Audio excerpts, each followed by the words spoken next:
Virginie. Nous vous en parlions hier déjà, la bactérie E. coli est bien à l'origine des nombreux cas d'intoxication alimentaire dans l'Aisne, avec 2 nouveaux cas qui viennent, Adrien, d'être confirmés. Et cette bactérie a été retrouvée dans la viande de certaines boucheries qui ont été fermées. 4 d'entre elles vendent de la viande halal.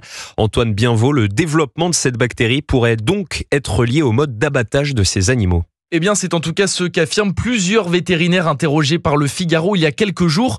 Le mode d'abattage sans étourdissement de l'animal pourrait être un facteur supplémentaire de développement de la bactérie E. coli. D'abord car ce procédé ne permet pas une exsanguination parfaite comme le prévoient les normes sanitaires, mais surtout parce que la coupe de l'œsophage de l'animal dans un abattage rituel peut provoquer, selon ces vétérinaires, une régurgitation de l'estomac de l'animal et ainsi disséminer des germes dans tout l'organisme. Le président de l'Académie vétérinaire de France, Jean Déregnault-Court, a d'ailleurs écrit une lettre au ministre de la Santé en début de semaine pour le sensibiliser à ce risque. Mais attention, dans le cas des intoxications survenues dans l'Aisne, la préfecture du département précise qu'il n'y a pas de ciblage en fonction des modalités d'abattage.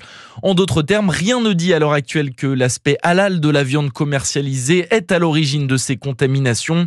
Dans son dernier communiqué datant de vendredi soir, l'ARS de l'Aisne précise par ailleurs que les causes de l'apparition de la bactérie ne sont toujours pas identifiées, d'autant que les 5 boucheries concernées n'avaient pas le même fournisseur. Les explications d'Antoine Bienvaux pour Europe